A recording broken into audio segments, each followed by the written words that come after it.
नमस्कार दोस्तों, spirit of imbibe YouTube channel पर आपका बहुत स्वागत है। बूढ़ बुजुर्ग कह गए हैं, इंसान अपने दुख से दुखी नहीं है, दूसरों के सुख से दुखी है। प्रेमचंद जी के लिखे उपन्यास रंगभूमि के इस छोटे से अंश सूरदास की झोपड़ी इस कहावत की पुष्टि करती दिखाई पड़ती है। यह अंश समाज में स्त्री की दशा के साथ साथ सूरदास के प्रतिशोध रहित आदर्श व्यवहार और चरित्र को भी प्रदर्शित करता है। इसलिए वह मिठुआ के सवाल, जो कोई 100 लाख बार झोपड़ी को आग लगा दे तो, के जवाब में दृढ़ता के साथ उत्तर देते हैं, तो हम 100 लाख बार बना लेंगे। आइए देखते हैं कोई 100 लाख बार किसी की झोपड़ी क्यों जलाएगा और वो 100 लाख बार कैसे बनाएंगे। शुरू करते हैं। रात के 2 बजे होंगे कि अकस्मात सूरदास की झोपड़ी से ज्वाला उठी। लोग अपने अपने द्वारों पर सो रहे थे। निद्रावस्था में भी उपचेतना जागती रहती है। दम के दम में सैकड़ों आदमी जमा हो गए। आसमान पर लाली छाई हुई थी। ज्वालाएं लपक लपक कर आकाश की ओर दौड़ने लगीं। कभी उनका आकार किसी मंदिर के स्वर्ण कलश सा हो जाता था, तो कभी वे वायु के झोंकों से यूं कंपित होने लगती थीं मानो जल में चांद का प्रतिबिंब हो। आग बुझाने का प्रयत्न किया जा रहा था। झोपड़े की आग ईर्ष्या की आग की भांति कभी नहीं बुझती। कोई पानी ला रहा था, कोई यूं ही शोर मचा रहा था, किंतु अधिकांश लोग चुपचाप नैराश्यपूर्ण दृष्टि से अग्निदाह को देख रहे थे, मानो किसी मित्र की चिताग्नि हो। सूरदास सहसा दौड़ा हुआ आया और चुपचाप ज्वाला के प्रकाश में खड़ा हो गया। बजरंगी ने पूछा, यह कैसे लगी सूरे? चूल्हे में तो आग नहीं छोड़ दी थी। सूरदास, झोपड़े में जाने का कोई रास्ता ही नहीं है। बजरंगी, अब तो अंदर बाहर सब एक सा हो गया है, दीवारें जल रही हैं।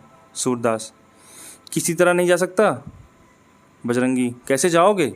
देखते नहीं हो यहाँ तक लपटें आ रही हैं। जगधर, सूरे, क्या आज चूल्हा ठंडा नहीं किया था? नायक राम, चूल्हा ठंडा किया होता तो दुश्मनों का कलेजा कैसे ठंडा होता? जगधर, पंडा जी, मेरा लड़का काम ना आए अगर मुझे भी मालूम हो, तुम मुझ पर नाहक सुबह करते हो। नायक राम, मैं जानता हूँ जिसने लगाई है, बिगाड़ना दूर का है ना।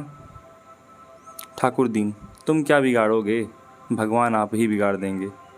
इसी तरह जब मेरे घर में चोरी हुई थी तो सब स्वाहा हो गया। जगधर, जिसके मन में इतनी खुटाई हो, भगवान उसका सत्यानाश कर दे। सूरदास, अब तो लपट नहीं आती। बजरंगी, हाँ, फूस जल गया, अब धरन जल रही है। सूरदास, अब तो अंदर जा सकता हूँ। नायक राम, अंदर तो जा सकते हो पर बाहर नहीं निकल सकते। अब चलो आराम से सो रहो, जो होना था हो गया, पछताने से क्या होगा। सूरदास, हाँ, सो रहूँगा, जल्दी क्या है। थोड़ी देर में रही सही आग भी बुझ गई। कुशल यह हुई कि और किसी के घर में आग न लगी। सब लोग इस दुर्घटना पर आलोचनाएं करते हुए विदा हुए। सन्नाटा छा गया। किंतु सूरदास अब भी वहीं बैठा हुआ था। उसे झोपड़े के जल जाने का दुख न था, बर्तन आदि के जल जाने का भी दुख न था। दुख था उस पोटली का जो उसकी उम्र भर की कमाई थी, जो उसके जीवन की सारी आशाओं का आधार थी, जो उसकी सारी यातनाओं और रचनाओं का निष्कर्ष थी। इस छोटी सी पोटली में उसका, उसके पितरों का और उसके नाम लेवा का उद्धार संचित था। यहीं उसके लोक और परलोक, उसकी दीन दुनिया का आशा दीपक थी। उसने सोचा, पोटली के साथ रुपए थोड़े ही जल गए होंगे। अगर रुपए पिघल भी गए होंगे तो चांदी कहाँ जाएगी। क्या जानता था कि आज यह विपत्ति आने वाली है। नहीं तो यही ना सोता। पहले तो कोई झोपड़ी के पास आता ही ना, और अगर आग लगाता भी तो पोटली को पहले ही निकाल लेता। सच तो यूँ है कि मुझे यहाँ रुपए रखने ही न चाहिए थे, पर रखता कहाँ। मोहल्ले में ऐसा कौन है जिसे रखने को देता। हाय, पूरे 500 रुपये थे। कुछ पैसे ऊपर हो गए थे। क्या इसी दिन के लिए पैसे पैसे बटोर रहा था? खा लिया होता तो कुछ तस्कीन होती। क्या सोचता था और क्या हुआ? गया जाकर पितरों को पिंडा देने का इरादा किया था, अब उनसे कैसे गला छूटेगा। सोचता था कहीं मिठुआ की सगाई ठहर जाए तो कर डालूं, बहू घर में आ जाए तो एक रोटी खाने को मिले। अपने हाथों ठोंक ठोंक कर खाते हुए जुग बीत गया। बड़ी भूल हुई। चाहिए था कि जैसे जैसे हाथ में रुपए आते एक एक काम पूरा करता जाता। पाँव बहुत फैलाने का यही फल है। उस समय तक रात ठंडी हो चुकी थी। सूरदास अटकल से द्वार की ओर झोपड़े में घुसा, पर 2-3 पक्के बाद एकाएक पाँव भूबल में पड़ गया। ऊपर राख थी लेकिन नीचे आग। तुरंत पाँव खींच लिया और अपनी लकड़ी से राख को उलटने पलटने लगा, जिससे नीचे की आग भी जल्द राख हो गई। आध घंटे में उसने सारी राख नीचे से ऊपर कर दी और तब फिर डरते डरते राख में पैर रखा। राख गर्म थी पर असहाय न थी। उसने उसी जगह की सीध में राख को टटोलना शुरू किया जहाँ छप्पर में पोटली रखी थी। उसका दिल धड़क रहा था। उसे विश्वास था कि रुपए मिलें या ना मिलें, पर चांदी तो कहीं गई ही नहीं। सहसा वह उछल पड़ा। कोई भारी चीज़ हाथ लगी। उठा लिया, पर टटोल कर देखा तो मालूम हुआ ईंट का टुकड़ा है। फिर टटोलने लगा, जैसे कोई आदमी पानी में मछलियाँ टटोले। कोई चीज़ हाथ न लगी। तब तो उसने नैराश्य की उतावली और अधीरता के साथ सारी राख छान डाली। एक एक मुट्ठी राख हाथ में लेकर देखी। लोटा मिला, तवा मिला, किंतु पोटली न मिली। उसका वह पैर जो अब तक सीढ़ी पर था फिसल गया और अब वह अथाह गहराई में जा पड़ा। उसके मुख से सहसा एक चीख निकल आई। वह वहीं राख पर बैठ गया और बिलख बिलख कर रोने लगा। यह फूस की राख न थी, उसकी अभिलाषाओं की राख थी। अपनी बेबसी का इतना दुख उसे कभी न हुआ था। तड़का हो गया। सूरदास अब राख के ढेर को बटोर कर एक जगह कर रहा था। आशा से ज़्यादा दीर्घजीवी और कोई वस्तु नहीं होती। उसी समय जगधर आकर बोला, सूरे, सच कहना, तुम्हें मुझ पर तो शुभा नहीं है।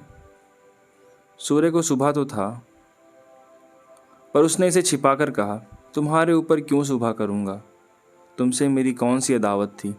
जगधर, मोहल्ले वाले तुम्हें भड़काएंगे, पर मैं भगवान से कहता हूँ मैं इस बारे में कुछ नहीं जानता। सूरदास, अब तो जो कुछ होना था हो चुका। कौन जाने किसने लगा दी, किसी की चिलम से उड़कर लग गई। यह भी तो हो सकता है कि चूल्हे में आग रह गई हो। बिना जाने बूझे किस पर सुबह करूं? जगधर, इसी से तुम्हें चिंता दिया थी, कहीं सुबह में तो मैं भी ना मारा जाऊं। सूरदास, तुम्हारी तरफ से मेरा दिल साफ है। जगधर की भैरों की बातों से अब यह विश्वास हो गया कि यह उसी की शरारत है। उसने सूरदास को रुलाने की बात कही थी, उस धमकी को इस तरह पूरा किया। वह वहाँ से सीधे भैरों के पास गया। वह चुपचाप बैठा नारियल का हुक्का पी रहा था, पर मुख से चिंता और घबराहट झलक रही थी। जगधर को देखते ही बोला, कुछ सुना? लोग क्या बातचीत कर रहे हैं? जगधर, सब लोग तुम्हारे ऊपर सुबह करते हैं। नायक राम की धमकी तो तुमने अपने कानों से सुनी। भैरों, यहाँ ऐसी धमकियों की परवाह नहीं है। सबूत क्या है मैंने लगाई? जगधर, सच कहो, तुम्ही ने लगाई? भैरों, हाँ हाँ, चुपके से एक दिया सलाई लगाई थी। जगधर, मैं कुछ कुछ पहले ही समझ गया था, पर यह तुमने बुरा किया। झोपड़ी जलाने से क्या मिला? 2-4 दिन में फिर दूसरी झोपड़ी तैयार हो जाएगी। भैरों, कुछ हो, दिल की आग तो ठंडी हो गई। यह देखो। यह कहकर उसने एक थैली दिखाई, जिसका रंग धुएं से काला हो गया था। जगधर ने उत्सुक होकर पूछा, इसमें क्या है? अरे, इसमें तो रुपए भरे हुए हैं। भैरों, यह सुभागी को बहका के ले जाने का जरीमाना है। जगधर, सच बताओ, ये रुपए कहाँ मिले? भैरों, उसी झोपड़े में, बड़े जतन से धरन की आड़ में रखे हुए थे।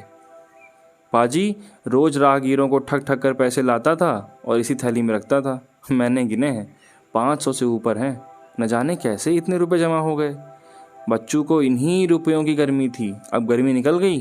अब देखूं किस बल पर उछलते हैं। बिरादरी को बोझ भात देने का सामान हो गया, नहीं तो इस वक्त रुपए कहाँ मिलते। आजकल तो देखते ही हो, बल मटेरों के मारे बिक्री कितनी मंदी है। जगधर, मेरी तो सलाह है कि रुपए उसे लौटा दो, बड़ी मशक्क़त की कमाई है, हजम न होगी। जगधर दिल का खोटा आदमी नहीं था, पर इस समय उसने यह सलाह उसे नेकियत से नहीं हसद से दी थी। उसे असहाय था कि भैरों के हाथ इतने रुपए लग जाएं। भैरों आधे रुपए उसे देता तो शायद उसे तस्कीन हो जाती, पर भैरों से आशा न की जा सकती थी। बेपरवाही से बोला, मुझे अच्छी तरह हजम हो जाएगी, हाथ में आए हुए रुपए को नहीं लौटा सकता। उसने तो भीख मांगकर ही जमा किए हैं, गेहूं तो नहीं तोला था। जगधर, पुलिस सब खा जाएगी। भैरों, सूर्य पुलिस न जाएगा, रोध होकर चुप हो जाएगा। जगधर, गरीब की हाय बड़ी जानलेवा होती है। भैरव, वह गरीब है, अंधा होने से गरीब हो गया।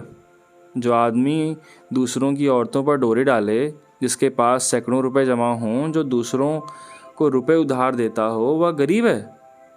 गरीब जो कहो तो हम तुम हैं। घर में ढूंढ आओ, एक पूरा रुपए ना निकलेगा। ऐसे पापियों को गरीब कहते? ऐसे पापियों को गरीब नहीं कहते। अब भी मेरे दिल का कांटा नहीं निकला। जब तक उसे रोते ना देखूंगा यहाँ कांटा ना निकलेगा।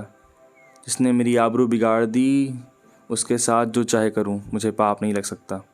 जगधर का मन आज खोंचा लेकर गलियों का चक्कर लगाने में ना लगा। छाती पर सांप लौट रहा था। इसे दम के दम में इतने रुपए मिल गए, अब मौज उड़ाएगा। तकदीर इस तरह खुलती है। यहाँ कभी पड़ा हुआ पैसे भी ना मिला। पाप पुण्य की कोई बात नहीं, मैं ही कौन दिन भर पुण्य किया करता हूँ। दमड़ी छदाम कौड़ियों के लिए टेनी मारता हूँ, बाट खोटे रखता हूँ, तेल की मिठाई को घी की बोलकर बेचता हूँ। ईमान गंवाने पर भी कुछ नहीं लगता। जानता हूँ यह बुरा काम है, पर बाल बच्चों को पालना भी तो ज़रूरी है। इसने ईमान खोया तो कुछ लेकर खोया, गुनाह बेलज्जत नहीं रहा। अब 2-3 दुकानों का और ठेका ले लेगा। ऐसा ही कोई माल मेरे हाथ भी पड़ जाता तो जिंदगानी सफल हो जाती। जगधर के मन में ईर्ष्या का अंकुर जमा। वह भैरों के घर से लौटा तो देखा कि सूरदास राख को बटोरकर उसे आटे की भांति गूंथ रहा है। सारा शरीर भस्म ड्रेस से ढका हुआ है और पसीने की धारें निकल रही हैं। बोला, सूरे, क्या ढूंढते हो? सूरदास, कुछ नहीं, यहाँ रखा ही क्या था, यही लोटा तवा देख रहा था। जगधर, और वह थैली किसकी है जो भैरों के पास है? सूरदास चौंका, क्या इसलिए भैरव आया था? जरूर यही बात है, घर में आग लगाने के पहले रुपए निकाल लिए होंगे। लेकिन अंधे भिखारी के लिए दरिद्रता इतनी लज्जा की बात नहीं है जितना धन। सूरदास जगधर से अपनी आर्थिक हानि को गुप्त रखना चाहता था। वह गया जाकर पिंडदान करना चाहता था, मिठुआ का ब्याह करना चाहता था, कुआं बनवाना चाहता था, किंतु इस ढंग से कि लोगों को आश्चर्य हो कि इसके पास रुपए कहाँ से आए। लोग यही समझें कि भगवान दीनजनों की सहायता करते हैं। भिखारियों के लिए धन संचय पाप संचय से कम अपमान की बात नहीं है। बोला, मेरे पास थैली वैली कहाँ होगी किसी की? थैली होती तो भीख मांगता। जगधर, मुझसे उड़ते हो गुरु? भैरव मुझसे स्वयं कह रहा था कि झोपड़े में धरन के ऊपर यह थैली मिली, 500 रुपये से कुछ बेसी हैं। सूरदास, और तुमसे हंसी करता होगा, 5.5 रुपये तो कभी जुड़े ही नहीं, 550 कहाँ से आते? इतने में सुभागी वहाँ आ पहुँची। रात भर मंदिर के पिछवाड़े अमरूद के बाग में छिपी बैठी थी। वह जानती थी आग भैरव ने लगाई है। भैरव ने उस पर जो कलंक लगाया था उसकी उसे विशेष चिंता न थी, क्योंकि वह जानती थी किसी को इस पर विश्वास न आएगा। लेकिन मेरे कारण सूरदास का यूँ सर्वनाश हो जाए, इसका उसे बड़ा दुख था। वह इस समय उसको तस्कीन देने आई थी। जगधर को वहाँ खड़े देखा तो झिझकी, भय हुआ कि कहीं यह मुझे पकड़ न ले। जगधर को वह भैरव ही का दूसरा अवतार समझती थी। उसने प्रण कर लिया था कि अब भैरव के घर न जाऊंगी, अलग रहूंगी और मेहनत मजदूरी करके जीवन का निर्वाह करूंगी। यहाँ कौन लड़के रो रहे हैं, एक मेरा ही पेट उसे भारी है ना। अब अकेले ठोके और खाए। और बुढ़िया के चरण धो धो कर पिए। मुझसे तो यह नहीं हो सकता। इतने दिन हुए इसने कभी अपने मन से धेले का सिंदूर भी ना दिया होगा, तो मैं क्यों इसके लिए मरूं? वह पीछे लौटना ही चाहती थी कि जगधर ने पुकारा, सुभागी कहाँ जाती है? देखी अपने खसम की करतूत, बेचारे सूरदास को कहीं का ना रखा। सुभागी ने समझा मुझे झांसा दे रहा है, मेरे पेट की थाह लेने के लिए यह जाल फेंका है। व्यंग से बोली, उसके गुरु तो तुम ही हो, तुम्हें ने मंत्र पढ़ा दिया होगा। जगधर, हाँ यही मेरा काम है, चोरी डाका न सिखाऊं तो रोटियां क्यों कर चलें। जब तक समझता था भला आदमी है, साथ बैठता था, हंसता था, बोलता था, लेकिन आज से कभी उसके पास बैठते देखा तो कान पकड़ लेना। जो आदमी दूसरों के घर में आग लगाए, गरीबों के रुपए चुरा ले जाए, वह अगर मेरा बेटा भी हो तो उसकी सूरत न देखूं। सूरदास ने न जाने कितने जतन से 500 रुपये बटोरे थे, वह सब उड़ा ले गया। कहता हूँ लौटा दो तो लड़ने पर तैयार हो जाता है। सूरदास, फिर वही हरट लगाए रहते हो यार तुम। कह दिया कि मेरे पास रुपए नहीं थे, कहीं और जगह से मार लाया होगा। मेरे पास 500 रुपये होते तो चैन की बंसी न बजाता, दूसरों के सामने हाथ क्यों पसारता। जगधर, सूरे अगर तुम भरी गंगा में कहो कि मेरे रुपए नहीं हैं तो मैं मान लूँगा, लेकिन तो भी ना मानूंगा। मैंने अपनी आंखों से वह थैली देखी है। भैरव ने अपने मुंह से कहा कि यह थैली झोपड़े में धरन के ऊपर मिली, तुम्हारी बात कैसे मान लूं? सुभागी, तुमने थैली देखी है? जगधर, हाँ देखी। नहीं तो क्या झूठ बोल रहा हूँ? सुभागी, सूरदास सच सच बता दो, रुपए तुम्हारे हैं। सूरदास, पागल हो गई है क्या? इनकी बातों में आ जाती है। भला मेरे पास रुपए कहाँ से आते? जगधर, इनसे पूछ, रुपए न थे तो इस घड़ी राग बटोर कर क्या ढूंढ रहे थे? सुभागी ने सूरदास के चेहरे की तरफ अन्वेषण की दृष्टि से देखा। उसकी उस बीमार की सी दशा थी जो अपने प्रियजनों की तस्कीन के लिए अपनी असहाय वेदना को छिपाने का असफल प्रयत्न कर रहा हो। जगधर के निकट आकर बोली, रुपए जरूर थे, इसका चेहरा कह देता है। जगधर, मैंने थैली अपने आंखों से देखी है। सुभागी, अब चाहे वह मुझे मारे या निकाले, पर रहूंगी उसी के घर। कहाँ कहाँ थैली को छिपाएगा? कभी तो मेरे हाथ लगेगी। मेरे ही कारण इस पर यह विपत पड़ी है। मैंने ही उजाड़ा है, मैं ही बसाऊंगी। जब तक इसके रुपए न दिला दूंगी मुझे चैन न आएगी।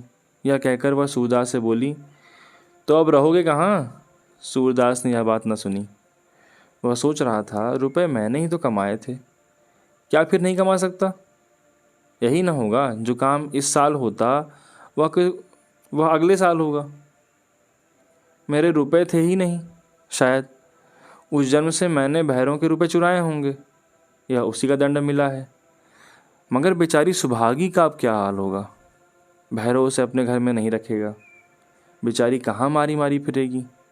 यह कलंक भी मेरे सिर लगना था, कहीं का ना हुआ। धन गया, घर गया, आबरू गई, जमीन बच रही है,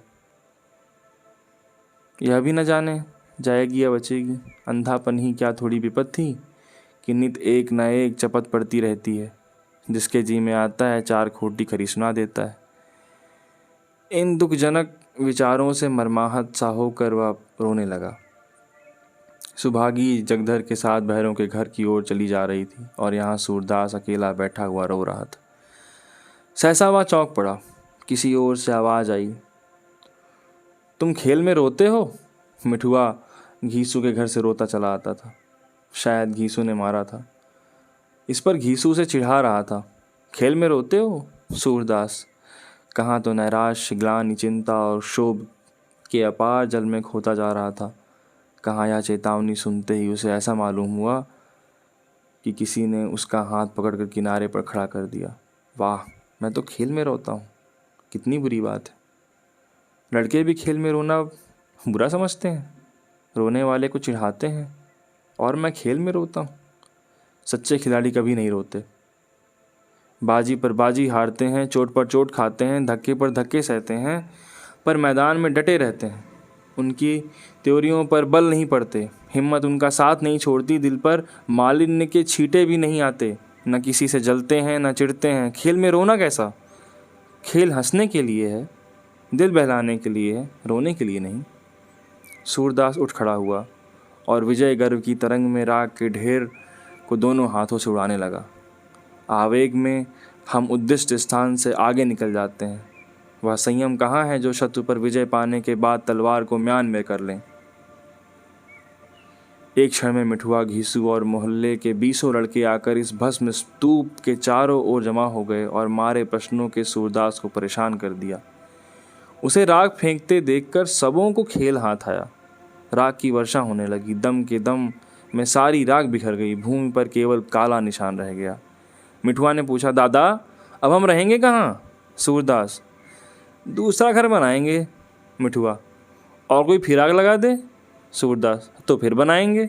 मिठुआ, और फिर लगा दे? सूरदास, तो हम फिर बनाएंगे। मिठुआ, और कोई 1000 बार लगा दे? सूरदास, तो हम 1000 बार बनाएंगे। बालकों को संख्याओं से विशेष रुचि होती है। मिठुआ ने फिर पूछा, और जो कोई 100 लाख बार लगा दे? सूरदास ने उसी बालोचित सरलता से उत्तर दिया, तो हम भी 100 लाख बार बनाएंगे। जय हो। अतः कहानी का अंत होता है। शायद आपकी उत्सुकता भी खत्म हुई होगी कि सूरदास ने 100 लाख बार घर बनाने का उत्तर क्यों दिया था। आपको ये कहानी पसंद आए तो प्लीज़ चैनल को सब्सक्राइब करिए, खूब सारा प्यार दीजिए। जय हिंद।